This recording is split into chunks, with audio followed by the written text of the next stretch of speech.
Hi, everybody. I've had an absolute blast recording your championship intros on audio and also on video. And for those of you that didn't know, the videos can be done special exactly the way you like them, because these are green screens and we can do them with a scene behind me. Do you want a fighting scene? Do you want a beach scene? Do you want a race car scene? Any scene you want, we can give it to you. It's your theme and my pleasure. Just write our offices and we will answer you with the exact fee involved and how it'll get done. So here we are, and now it's time, and it's your choice. Cheers! From the shores of Malibu where the waves are pumping, to the Great Wall of China and back to the streets of Las Vegas where the UFC is coming, we are live. This is It's Time Radio, the show where we talk about what you think about but may be afraid to voice. Do not worry, we'll voice it for you. We talk about everything on It's Time. UFC, film, TV, politics, sex, drugs, rock and roll. And today we've got a very special guest on the show from a very big event that happened last weekend in Vegas with the UFC. I'm here with my co-host and producer, TJ DeSantis. Hey, real quick, before we even get the guest on, Jared Gooden, let me just say, Jared, great win. I didn't watch the judges render their decision. Didn't need to. Got up, got a Coke, and congrats on the win. Thank you. Yeah. Wait, I didn't even get to introduce Jared. God, I know. Introduce the man. I know. I'm making a joke here, Buffer. I'm sorry. No, I know. Okay. Fresh off his win-loss at the UFC last weekend. What do you mean? Here we have Jared Flash Gordon. Now, Jared, I'm really happy to have you on the show. I've known you for a long time. I know your brother. He's an amazing guitar maker. He custom made me a beautiful It's Time guitar, which forever sits here in my office, and love it to death. I have a chance to talk to you and get to know you a little bit over the years, and an honor to announce you. And when I say win-loss, Jared, because that's what's in everybody's head Saturday night. Was it a win? Was it a loss? First off, how are you? How's everything after the fight? And how are you feeling, buddy? I'm as good as I can be, I guess. Very bitter moment. I was super salty, obviously, trying to come out of that hole because wallowing in it will not serve me whatsoever. No. There's nothing I can do. People are telling me I should appeal, but I'm not going to do that. I just don't think it's worth it. The hassle and the trouble and I think that, this could, I believe it will turn into a blessing, in disguise. It's a blessing in disguise right now. A lot of people are talking about me. I'm getting more attention than I probably ever have gotten before. I believe if I won that fight, people would say, oh, Patty sucks. They would flip the narrative somehow. And I would still be, I feel like, it wouldn't be the greatest attention that I could get. But I do think something will come of it, and I'm excited to see what's next. I think, it's just a blemish on my record. Everyone knows, most people think I won, so I think that's all that really matters. When you're in the fans' eyes, you're the winner. It goes a long way. So, hey, Jared, are you familiar with MMA Decisions.com? I believe so.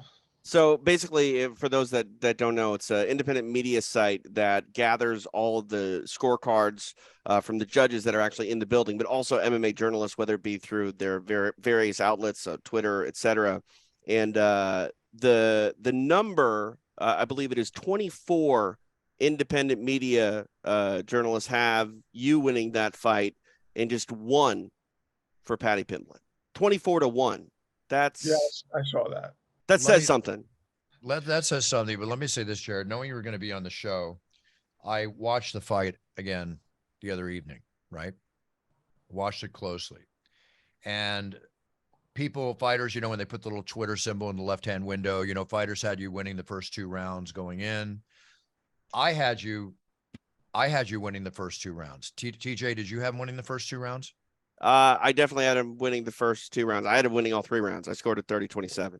And, the question comes up about, the holding him against the cage, which you and I and TJ all know the technicality involved in that. Even Joe Rogan mentioned, if I'm not mistaken, the energy that was taken out of Patty Pimlin in the third round with you holding him the way you did. And, you know, obviously inside thigh kicks, everything that you could possibly do to manipulate the situation. I have to say, and I also think Dana White, didn't he express discontent over the decision, TJ, or did he not? I haven't seen his quote in particular. I mean, Dana's whole narrative generally is, you know, don't leave it in the hands of the judges. But when you're highly skilled athletes, it's not that simple. I don't think Jared ever in that moment was like, you know what? I think I'm just going to ride this one to the judges. Yeah. I mean, that is the one round that I look at and I say, all right, I could have done more. But I was still controlling him. And it's not like I was just in the clinch staying there. I was up, I was down, I was up, you know, multiple level changes, trying to take him down. I had his back at one moment, you know, standing, I think twice maybe. And, you know, he went for a takedown. I took him down, almost had his back, made the unfortunate mistake of slipping over the top. And then he had my back standing against the cage for 20 seconds, 30 seconds. So, I mean, how do they give him that round? I don't know how anyone could have given him that round. And it's like, I was the aggressor.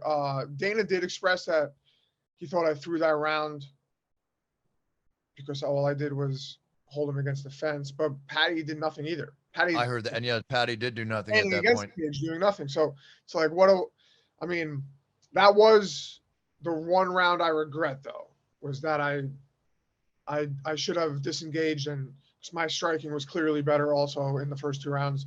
But you know what? That's fighting. You're in the cage. There's a million people screaming at you. But I believe I won. The world believes I won, but on paper I didn't. And it's just something that's part of my book now. It will be just another chapter in my life where I just have to take it on the chin, and literally and figuratively, and just move forward. And I believe something will come of it. I believe my next fight will be looked at a lot, and I think that I'll get a good fight in my next fight. And this is MMA, man. Well, in this, it changed instantly, you know? So in this sport, I'm sorry. Go ahead, TJ. I was just gonna say, in this sport, you know this better than anybody, Bruce. Like, this is not boxing.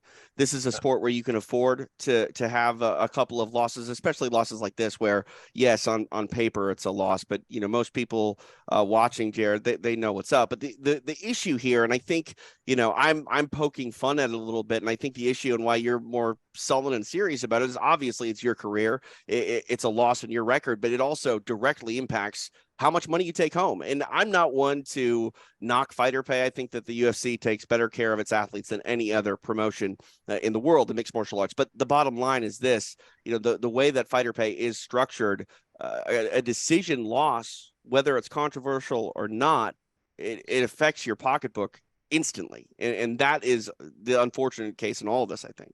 Well, yes and no, but yes, you're correct about that. But you know what? Somehow I think that this is not going to affect Jared's pocketbook beyond. Did you get a bonus at all, Jared? I did not. Did not. Okay.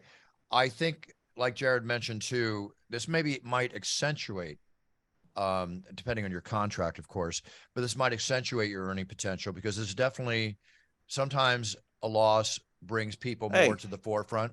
The rematch is the main event, in my opinion.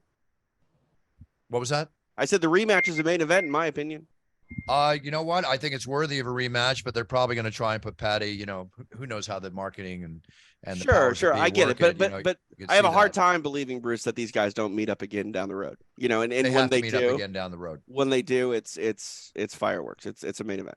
But I think this loss, as painful as it is, as I'm sure it is, and it has to be, and if it isn't, I'd be very surprised, is one that's going to benefit you in the long run. Maybe not as much as a win would benefit you, or maybe as much as a win would benefit you. I mean, that night, that fight was the highlight fight of the night. Okay. Patty walking in, all the blonde wigs in the audience, all the people that love him, a lot of people that dislike him. You know, he recognized that too.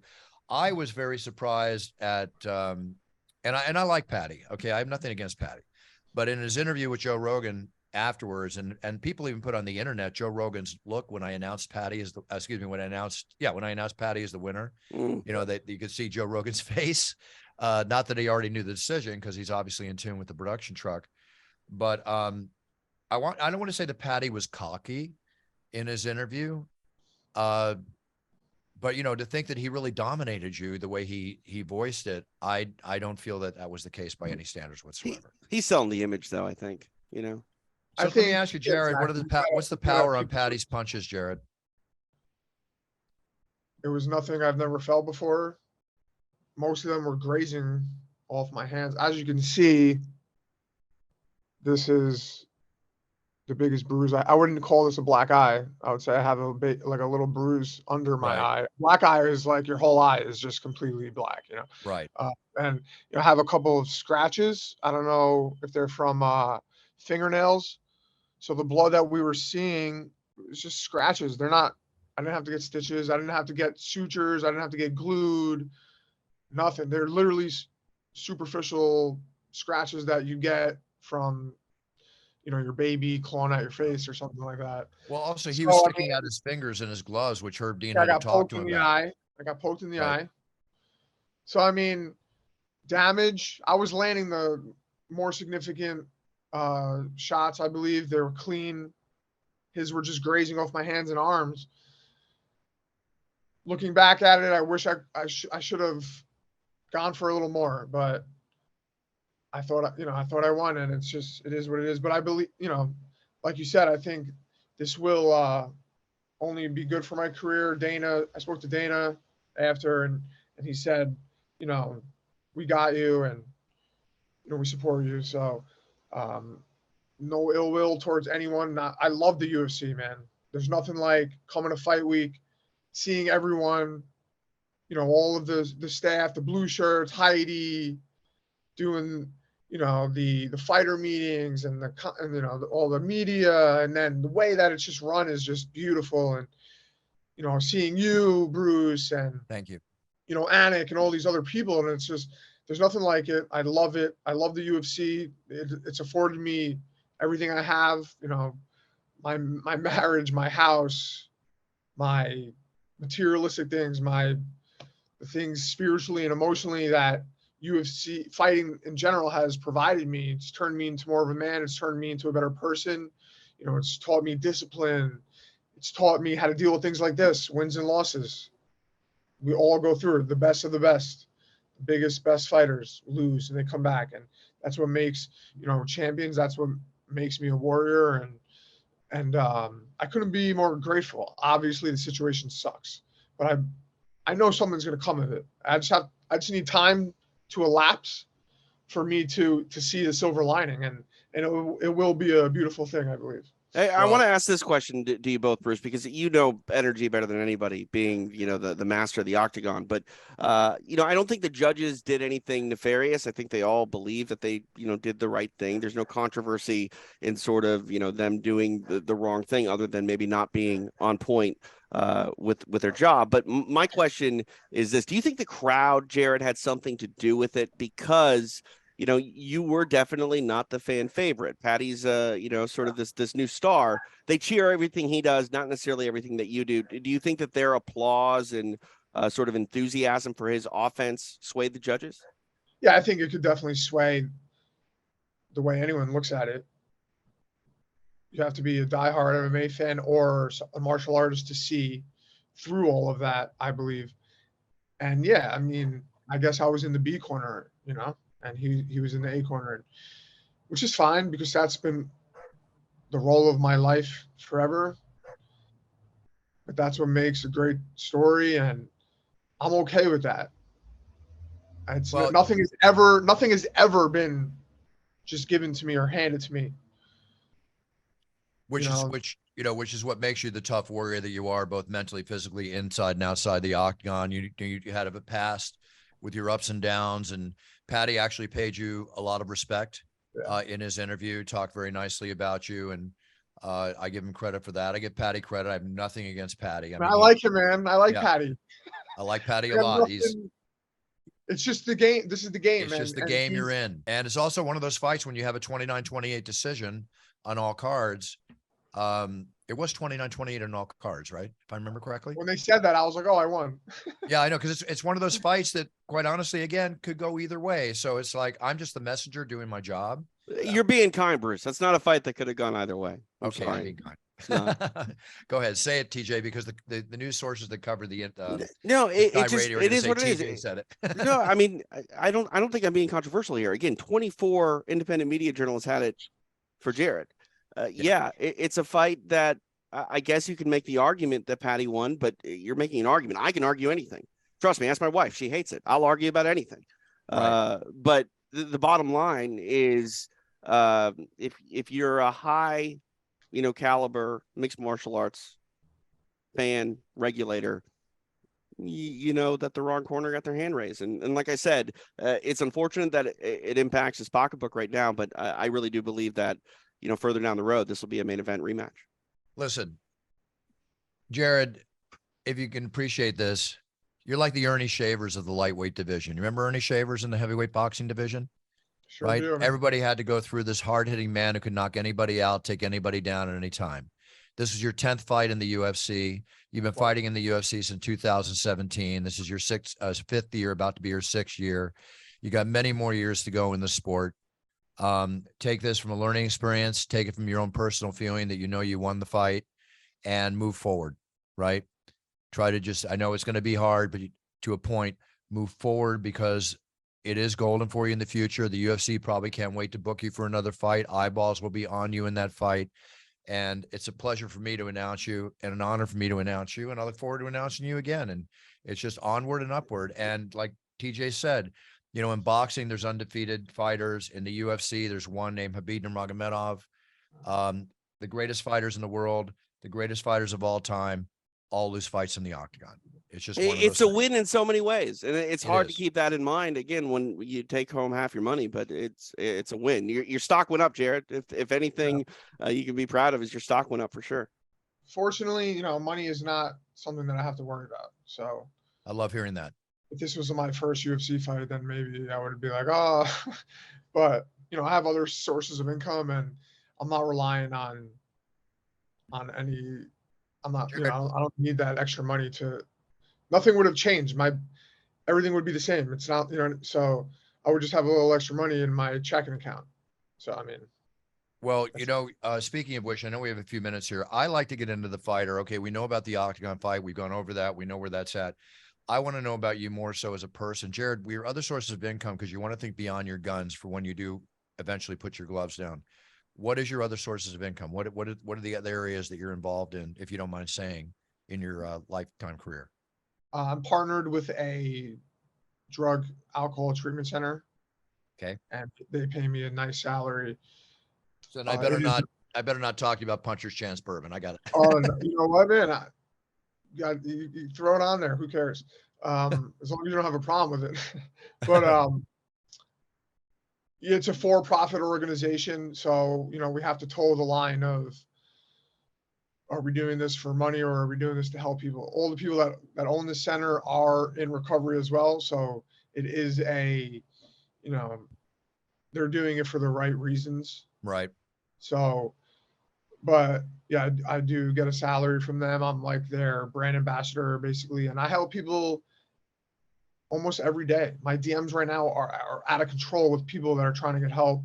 And I know I'm doing it for the right cause, because I've been doing it my whole life since I got sober. Well, not my whole life, but since I got sober, and I still help people I'm not doing it for profit.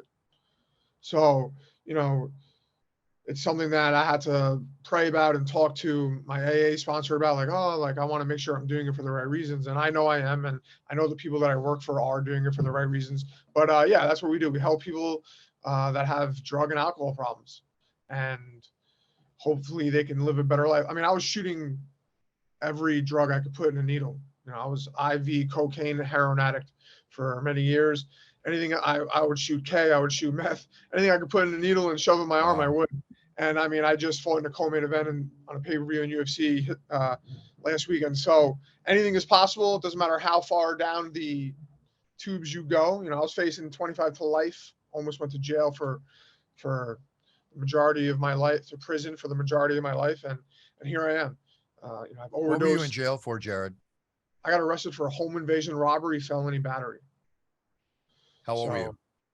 21, 22. Wow. How many years Sorry. you spent in jail? I didn't do years. I did a couple weeks in maximum security holding in West Palm Beach. The person that was supposed to testify against me was a wanted felon. He was a drug dealer. And that's who they said that I broke into his house and robbed. And he was a victim of a crime, but he didn't show up to court because if he did, they would have threw him in prison also. So he wasn't a reliable source. And when he didn't show up, they just dismissed the case right there and let me out of jail. That night, I had my first overdose. The night I got out of jail, I was 22. And my story continued for 5 years until I hit 27. And I had my last overdose on Christmas Eve, which is coming up December 25th. I overdosed, went away on the 26th to treatment. So the 27th of December is my 7-year sober date. I haven't used drugs or alcohol or any other substances since that day. So coming up on a big day for my life at the end of this month. So this time of year is bittersweet for me. And, coming off this loss, it's crazy. My best friend actually took his life in 2 days, 2 years ago. And then I got sober, 7 years ago, this time of year. So this time of the year is very emotional for me, but I'm grateful. And I wouldn't say that I'm lucky. I had faith and I worked really hard to get where I am. And that's the goal, right? Is, when I'm done fighting, I'm not going to tell people that I'm an MMA fighter anymore. I'm going to tell people that I help people. And what I do is try to serve other people. And that's my goal, man, is to help others. And, if I can make a living doing it at the same time, then why not? And so what I want to do is get into treatment when I'm done, open up my own facility. And I would love to do it for high level athletes, have a program for high level athletes, especially people that might have CTE or concussion like symptoms or injuries that have led them to self-medicating. So that's my goal. That's a fantastic goal. You've made up for your karma for the past. You're making up for it, and building your karma for the future. I'm very big on karma in my life. Hopefully Saturday night was the last bad karma that I got. Well, you know what? I thought that to myself. I said, man, the karma's still coming back around, man. If you want to look at it that way, but you know what? You're paying it forward. You're helping other people. You're making shekels while you're doing it. And that's perfectly fine. Okay. Yep. It's perfectly fine because you're doing such good for so many people. Very commendable, very commendable to hear you talk that way. I wasn't aware of your background like that. I would certainly do not hold it against you by any standards whatsoever. Everybody has a right to redeem themselves, but this is the Jared Flash Gordon of today. And we're going to see the Jared Flash Gordon of tomorrow. We saw the Jared Flash Gordon of yesterday. And that is sticking in our minds for the future. And I really can't say it more than that. You've got how old are you now, Jared? 34. I just turned 34. We all know you can fight till you're 40. It's all about where you want to be. And one thing I will give you credit for is something Patty does not get credit for. He better learn how to put his chin down. Okay. He holds his head up like a bobblehead at times. And I mean that with all respect to Patty, okay? All respect to all. I was gonna say, Buff, you're mad at me for saying it's a controversial decision, and you're spitting the real truth here. My goodness. Well, even Joe Rogan said it. I mean, it's very cool. I mean, even when I was fighting in the amateur way that I did, you get close, you get within arm's reach, your hands go up. It's that simple. It's like this, but then up. It's that simple. And you came in full on, in like that. I saw the punches bouncing off, and I felt bad for Patty because he was having his hands down and his head up, and your 2 and 3 punch combinations were landing, whether it was your fist or your wrist or whatever, but you were connecting to his cranium. That wasn't fun. He was taking some hard shots. He doesn't need to take those shots, TJ. No. TJ, I hear you. No, 100%. I'm just otherwise, saying. I love the way Patty fights. I'm a big fan of Patty's. Getting more so, but I'm also a fan of Jared's. I'm a fan of all our great warriors, and they all stand on their own 2 feet in their own individual way. Patty's got a very brilliant career ahead of him. Jared, you've got a very brilliant career ahead of you. Market yourself correctly, plan yourself correctly, and move forward. Don't let this thing taint you. Let this thing I will build you. not. I will not. Okay. Definitely. And I appreciate your respect towards Patty. He does deserve the respect. He does deserve to relish his win, just like anybody deserves that, you know. And he's a very marketable fighter for the UFC, and we'll see where his career goes from this point forward. So, Great. Thank you. apologize, Patty, if I said you keep your head up, but I think your coaches are going to tell you the same thing. Yes, for sure. Awesome, Jared. Appreciate it. Happy holidays to you and yours. Congrats on, you know, a great performance, albeit not a win, but also congrats on the larger victories in life and how you've turned it around. It's inspiring to hear your story, and you know, always excited to see you move forward. Absolutely.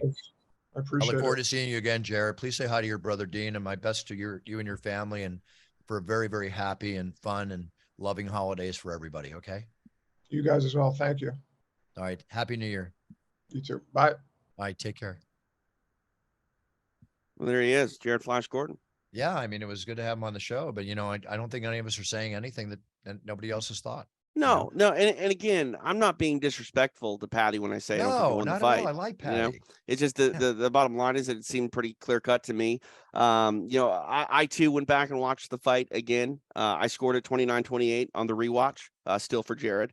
In the building, I thought 30-27 for Jared. But again, bottom line is, you know, these athletes put so much of their heart and soul into their performances, and it's hard to, you know, laugh off a loss, but in so many ways for Jared, that was a win. Agreed. You know, and in the rest of the card, I mean, I think we paid a lot of respect and details on his fight.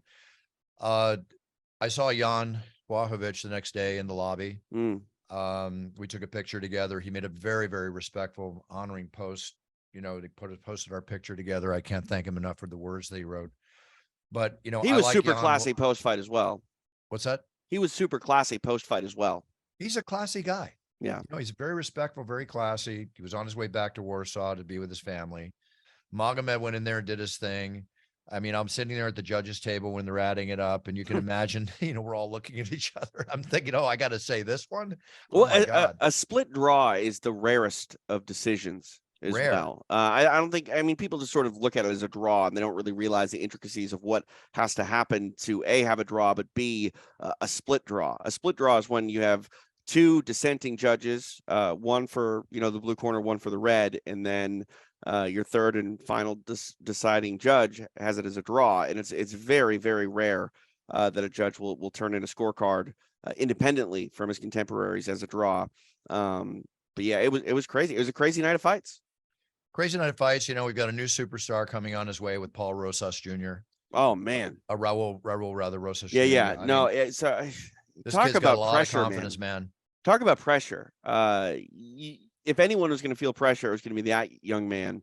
And let's just say he put pressure of his own down on his opponent's neck. My goodness. Oh, without question. You know, without question. But you know, I was first fight I've ever announced, the first fight I've ever watched him do. I mean, obviously he was on the other shows, but I'm talking about being there live, watching him. Very impressed.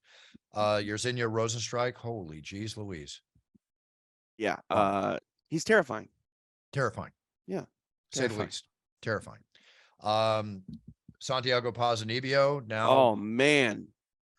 What can you say about Ponzinibio? Because he was down in that fight, very much en route to losing a decision. Comes out in the third, gets it done. On top of, you know, just that fight and the way it was playing out against Alex Morono, the fact that he had to sort of change everything up and switch opponents. He was fighting Robbie Lawler, which, you know, you prepare to fight Robbie, but you do so in a way that is unlike any other opponent. And but the good thing. Yeah. Sorry. Go ahead. The good thing is that his new opponent in Morono, he trained for Robbie. It was kind of the same kind of training. You're dealing with two kickboxing, you know, Robbie being different or whatever. My thing is this: no offense to Alex Morono, but Robbie Lawler is a future UFC Hall of Famer, and the ebb and flow of emotion that one is going to feel when going into you know, a main card UFC pay-per-view against Robbie Lawler, there's going to be a bit of an emotional adrenaline dump. And Ponzinibio, he definitely was in there with someone just as, if not more dangerous, some might say, than Robbie Lawler at this point in Robbie's career. And Ponzinibio got his hand raised. It wasn't pretty. Doesn't matter if you win pretty or ugly. But it was a fight that I think is going to add to the lore of Santiago Ponzinibio moving forward. And anybody that goes into a third round that are up on the scorecards against Ponzinibio, they're not gonna coast their way to a decision, because they might coast their way to a loss right then and there if they get a little too lax with them. No question. One other thing he didn't coast through was his introduction. He's Yeah. now Oh my gosh. He's now entered the realm of TJ Dillashaw, Mike Chiesa, and others. Even more so, he got in my face, TJ. Yeah, did you steal his lunch money or something? Like he was. No, I mean he was angry. No, he's really nice. He respects I know, me. Like, I he's know. really, but when he came, he wanted me there, and Right. I gave it to him, and it was Yeah. funny that the comments from the commentators when that happened was cracking me up. He's so I haven't heard them. I haven't heard that the commentators. I was in the building, so I didn't get that. But Ponzinibio, I travel with him. He does the Spanish commentary for the Eddie Bravo Invitational. Oh, cool. And such a nice man, just a Very very, nice. very sweet heart of a human being, which is sort of rare, because obviously they all flip that switch, Buff, but to see him get that way and get that animated before the fight even started, like that's not the Santiago that I hang out with in Cancun by any means. Listen, you get in that octagon, your eyes turn into black and you turn into shark eyes. I always said that about George Foreman, nicest man in the world. Right. Not when he was younger, according to people I know. Sure. He'd walk down the streets of Houston. People would walk on the other side of the street. Right. But when I knew George, through the many, many years that I've worked with him in boxing and stuff like that with my brother Michael, nicest man in the world. But he steps in that ring, shark eyes. Yeah. That's what it's all about. I got glitter on my cheek. Do you see this? Like it's all holiday season. Where is it? Right here? You see? You can hardly see it. It just hits the light just right. But I don't know what party you were at last night, but must have been pretty good. If you look around, like people don't know this. I haven't really told the story, but my house had like a massive plumbing issue. Things got sent all over the place. I'm broadcasting from home because I'm about to get on a plane for Las Vegas. It's what the kids call a shit show, Buff, but we're making it work. Gotcha. Well, best of you to that, and hopefully it all calms down so you can enjoy your Christmas day around the tree. I got true trips this week, Buff. I'm on my way to the UFC Fight Pass Invitational 3. That's tomorrow, or I guess today, as people hear this. And then straight from there, I go to Cancun for the return of the California Kid, Uriah Faber, as well as Chad Mendez, who are competing on Eddie Bravo's Combat Jiu-Jitsu team duel. Oh, that's awesome. Yeah, that's awesome. Saturday night is congratulations on that. That's really cool. Thanks, Bob. Saturday night is UFC Fight Night, last show of the year, Cannonier versus Strickland. I will not be announcing in the Octagon. That was my last show last Saturday at UFC 282. And for the year. Don't give anyone a hard attack. No, yeah, I'm sorry. I do that and people think I'm retiring. No, I'll be back Jan 14th. And of course we've got Rio de Janeiro, but I'm heading off today to Vegas to do a corporate personal appearance tomorrow. And then my last appearance of the year, dun, dun, dun, dun, the Fiesta Bowl. Oh, hey, that's awesome. The Fiesta Bowl. Do you get free Tostitos with that or no? Free tuxedos? No, I've got enough tuxedos. I don't need a free tuxedo. No, Tostitos. That's who sponsors Tostitos. Yeah. I'm sure there's going to be something served in the suite I'll be sitting in, but I'm very excited about that. I might have let the cat out of the bag. Who's playing? It's TCU. Okay. And another team. And another team. I forget who it is, but it's TCU and another team. I have it here somewhere. Anyway, I think Michigan State and TCU. I may be wrong. Okay, that's a good game. But that's the second most watched college football game on TV, so it's going to be a blast. And I know what they have planned for me, so let me keep that secret because I don't think I'm supposed to let the cat not Michigan State, Michigan. So Michigan. Okay. It's a very good game. 12-1 TCU against the undefeated Michigan Wolverines. Is this part of the college football playoff? Yes, this is the second to last game that determines the championship. Yeah, so this is dude. This is it. It's huge. You knocked this one out of the park, Buff. They're gonna have to bring you in for the championship game.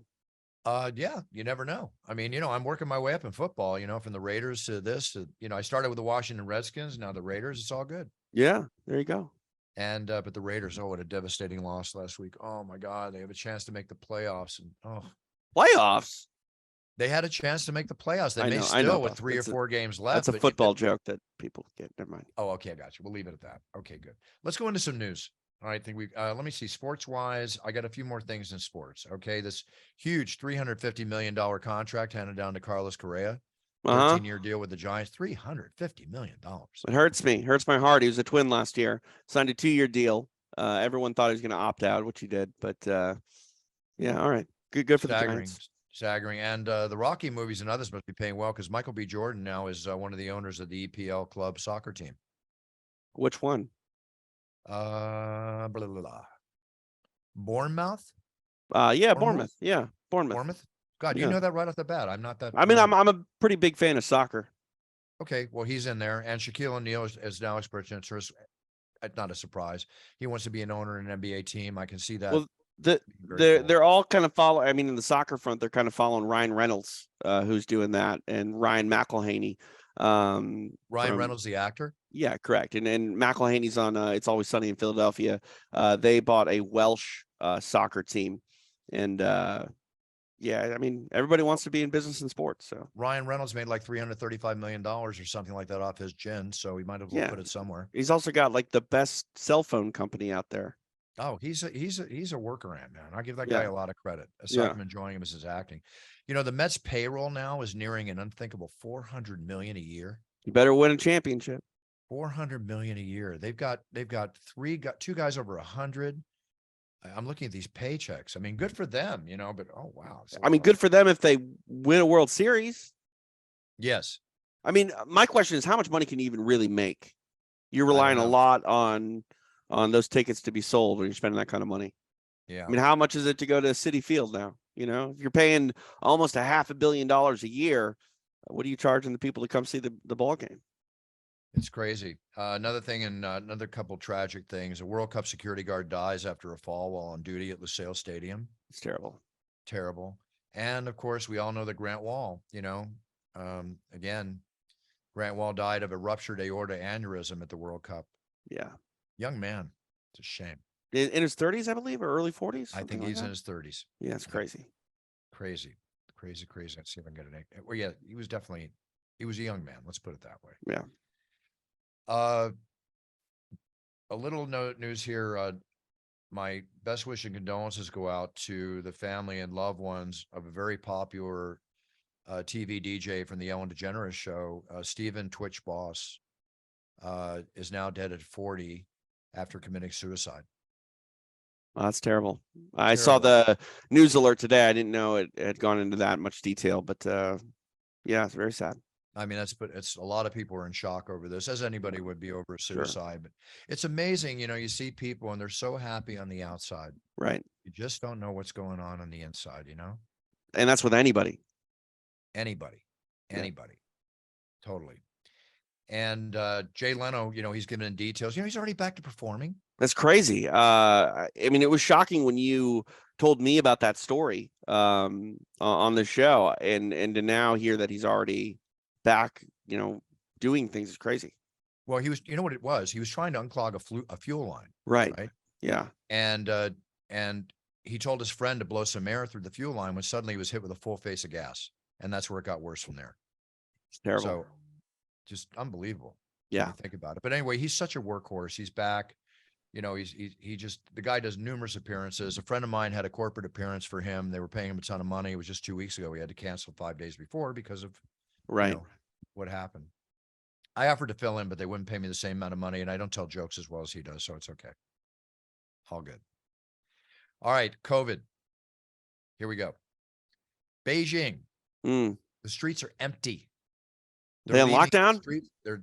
The COVID cases have exploded again in Beijing. Oh man, that's crazy. Now, empty streets, deserted shopping centers, residents staying one from each other.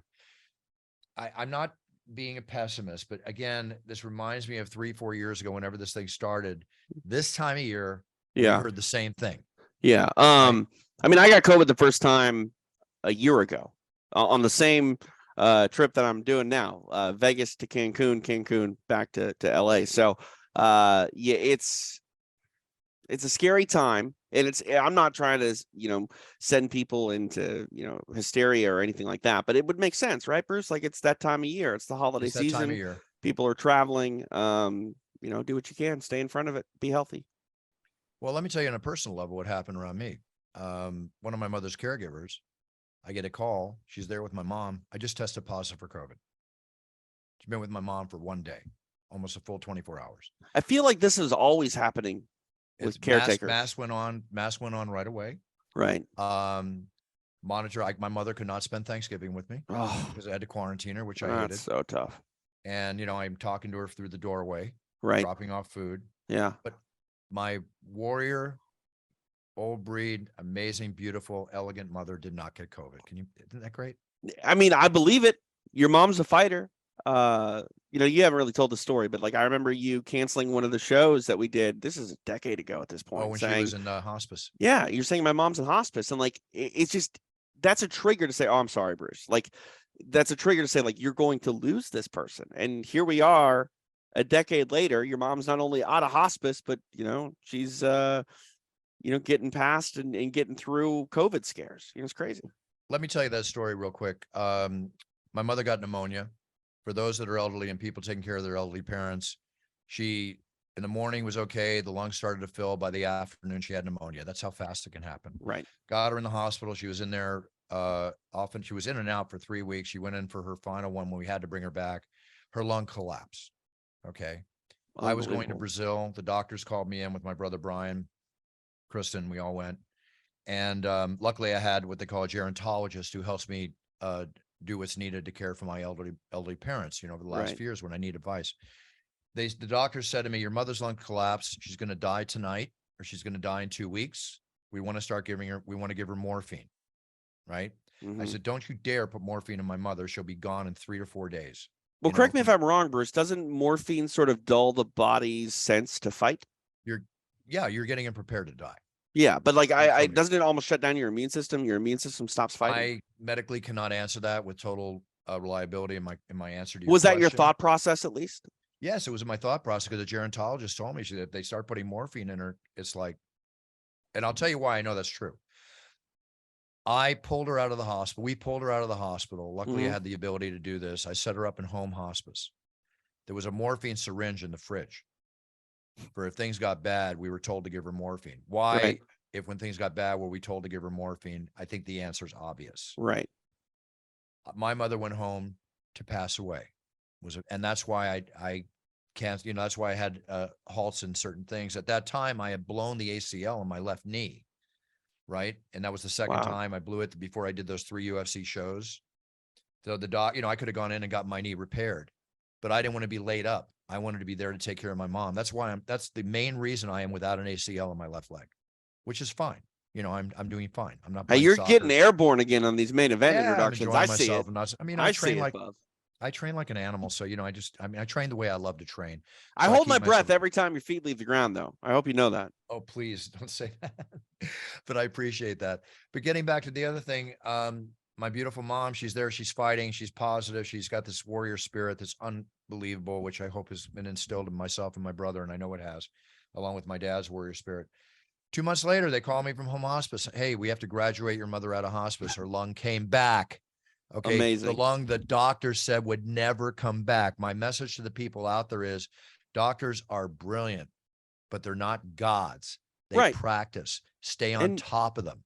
Okay. And they also, doctor patients based on the norm, right? And there are exceptional cases and exceptional people. And your mother has proven to be an exceptional person when it comes to fighting for her life.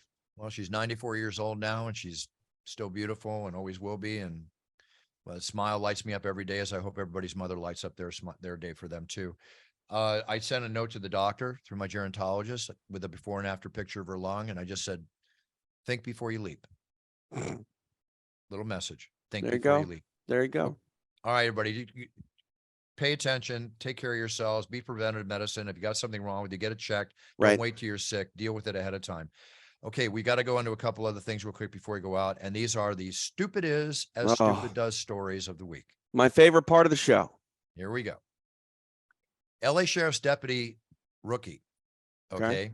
All right. Working at the men's central jail. Mm-hmm. Leaves on a break, goes into the parking garage, forgets to turn off her mic, and is having sex, which was recorded on her microphone. So now she's in danger. Whom with? They're trying to see if it was with another officer or who it was, because right now she's in danger of her job either being fired or a suspension, and whoever she was having sex with is under the same onus. So And they're you can mic'd up. hear- Is it their body cam or what is it? It was the whatever it was, and you can hear on the recording, right? If you want to hear it, you hear her groaning and moaning from the pleasures of whatever she was doing. Maybe she was doing yoga. And at the beginning, she says, "You're going to rip my panties" or something like that, right? Yeah, she's talking about the downward dog. So, or her underwear, pardon me. And then you hear the officer, say, whatever her code name was, 411, "Your mic is on, your mic is on. Turn off your mic is on." And she didn't realize until she was, well into the deed being done. So embarrassing. But they didn't catch her. What do you mean they didn't catch her? I mean, they don't know who it was with. So they They're don't. going to find out. There's an investigation. Right. But if I was her, I am plausible deniability. I was stretching. I was doing Taibo. I was doing If you listen to push-ups. the audio, that's going to be a hell of a Taibo session. Okay. That's Hey. all I can tell you. Hey, she's getting after it. She likes to, take care of herself. Well, all respect to the officers, of course, and we all certainly know we need to enjoy our off time, but there's a time and a place for everything. And as the saying goes, get a room. Okay. Right. Yeah. There you go. All right, that's one down. Stupid as a stupid does. Hope everything works out okay for her. It's not like she hurt anybody. Hey, but she at hurt least herself. it was her break. You know what I mean?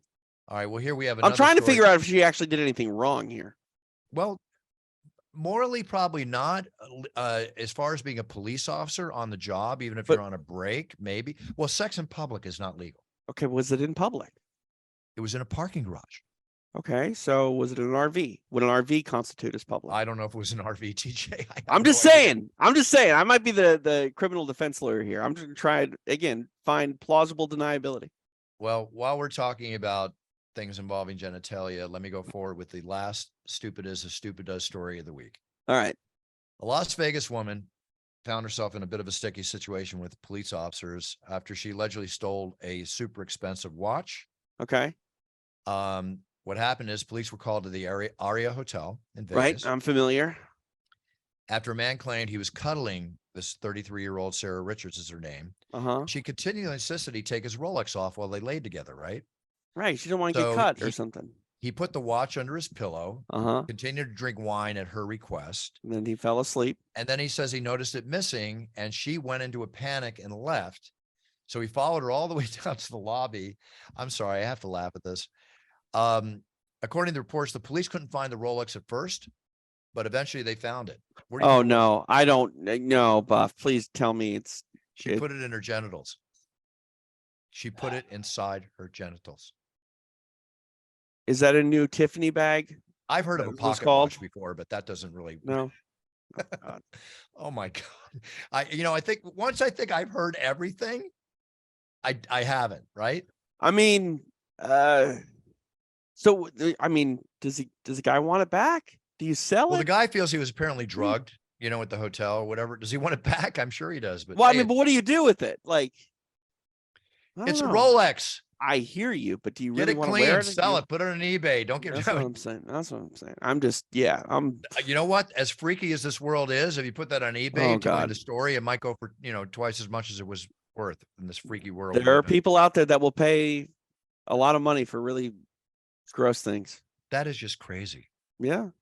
I wonder if it was the 10 centimeter or the 12 centimeter. Just kidding. Buffer. Okay, I'm laughing at my own stupid jokes. All right, on a last note of the week, 30 years or whatever it's been, waiting for it, 10 years or whatever it's been, but Avatar: The Way of Water is coming out. It's Yeah. out now. Never saw the first one. Oh, you didn't? It's 13 No. years later after the first one came out. This is out 190 minutes. That's 3 That's- hours and 10 minutes. Yeah. Wow. It's a long That's movie. A big box of popcorn and a few hot dogs. Okay. That's And a lot. nap, I think. Well, I hope I don't nap in the theater. Hey, they're comfortable. Sometimes you get a good nap in movies that Well, aren't very good. Usually, me personally, a 3-hour movie going to at 8 o'clock at night could cause me maybe to nod off a little bit, depending on Right. the thing. That's what I'm this saying. I'm sure this is action nonstop from beginning to end. I mean, you would hope. It's dangerous to do any sort of film that's over like 2 hours. Like, I mean, I have a attention span of like 45 seconds, Bruce. You know what Well, I here's mean? the one- So Well, here's the one big thing. If you want to get into economics and business, Mm. a 3-hour movie versus a hour and a half to 2-hour movie means it can be shown probably 2 times less a day, let's say. Right. And the ticket prices are the same. And the ticket price is the same. Yeah. Avatar is one of the top 3 grossing movies of all time, if not the top 1 or 2. I got to check to see. But I guarantee you this is probably going to knock the doors down on box office, which I'll check real quick for the first week. Yeah. I don't know. I'm not into the idea of going to a 3-hour movie. I'll be straight up. Let's see. The first Avatar did 2.9 billion. Avatar: The Way of the Eyes is eyeing 500 million in its first weekend at box office. So Oh, more wait. than I'm hearing different versions. 175 million. It had a very strong opening. Very strong. Opening of 175 million in the first week. There you So go. to put that into context, they need to be that strong 3 weeks in a row before they can pay the New York Mets to play baseball. That's one way to look at it, but also considering I think this film cost, what was the cost of that cost? Bear with me, folks watching, because it cost 350 million. They'll make their money back then. 350 million and 350 million, but you got to multiply it. It has to do $1 billion before it makes $1. It'll do $1 billion. The way you do it is you do It'll do $1 2.5 billion. times. 2.5 times the cost of the movie, which involves the marketing and everything. Yeah, it'll That's do when you that. start to make money. It'll do that. Yeah, yeah. It'll do fine. It'll do fine. All right, TJ, I think we've loaded up enough here. I have no more stupid stories. I can't get over that one. I mean, man. I mean, you're not supposed to wear a Rolex now because they pop you in the back of the head or they shoot you to steal it on the streets. Now you can't even have a makeout session with wondering if somebody's going to run away and put it in their pants. well, dude, who's telling you to take off a watch? You know what I mean? Who's telling you to take off a watch? Nobody. People that want to steal your watch are telling you to take off your watch. Hang out with better people. Stupid is as stupid does. And we're going to read about more of it all the time. Anyway, enough of that. It's the holidays. Happy holidays. Happy everything. Merry Christmas. All that. Let's all gear up for a fun end of the year. TJ, go ahead. What's up? UFC Fight Pass Invitational is tonight as you watch it. The Return of the King, Gordon Ryan, is on the card. We also have an 8-man one-night tournament. Potential $25,000 is on the line. Misha Tate is actually grappling. She takes on Beatrice Mesquita. That is fun. I believe it starts at 9 p.m. Eastern, 6 Pacific. And again, live on UFC Fight Pass. And then on Sunday, back on Fight Pass for the return of the California Kid, Uriah Faber. He is taking part in Eddie Bravo's Combat Jiu-Jitsu Worlds Team Duel. The first time we ever have CJJ in that quintet grappling type form. So that's going to be fun and exciting. So make sure you are all signed up for UFC Fight Pass. I believe it's 80% off this month, Buff. It's $2 when it's normally $10. So sign up. Hey, such a deal. Yes. There you go. I like it. I like it. Man, if you We'll have said an any announcement more with in that voice, Buffer, we're going to have you send us an invoice. No problem. Happy to do it. No problem. Just hire me. You know me. I'll show for the money. It's true. It's true. I only do it with stuff I believe in. You'll work for the money. You'll work for the money. I do Yes, sir. Manscape commercials because it's a great product and I believe in it.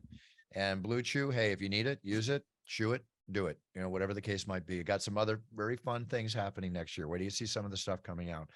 But on the lighter note, I wanted to say that Puncher's Chance, which I'm very proud about, right, is now going into Canada. Hey, it's a big market. We are working on the UK and Europe, right, and Australia. Nice. Cranking. Our 14-year reserve, the left cross, has just come out. Big, huge hit. Critical raves all the way around. Left cross. So that means you're a southpaw then. What's that? Normally it's a right cross. So if you're throwing a left cross, you're a southpaw. I'm a right-handy. Right, but I'm saying I can fight from both sides, so that's okay. I go with the left cross. I can throw a left cross. There you go. It's all good. And then I wanted to thank everybody for the holiday gift items. I'm on Cameo. I'm on Cameo. You can send your video requests and audio requests through to brucebuffer.com, where my office will respond with how to order. But I've been pleasurably doing a lot of holiday gifts for people, championship introductions, along with the weddings, the baby births, and business videos I always do. But aside from all the orders coming in, which again, partial proceeds do go to animal, military, and children charities. But I get a big kick out of doing this. So I hope I'm making many people happy. It's my little way amongst many ways I do, of trying to pay it forward in life. So with that being said, everybody, set your goals, write them down, be a role model to your sphere of influence.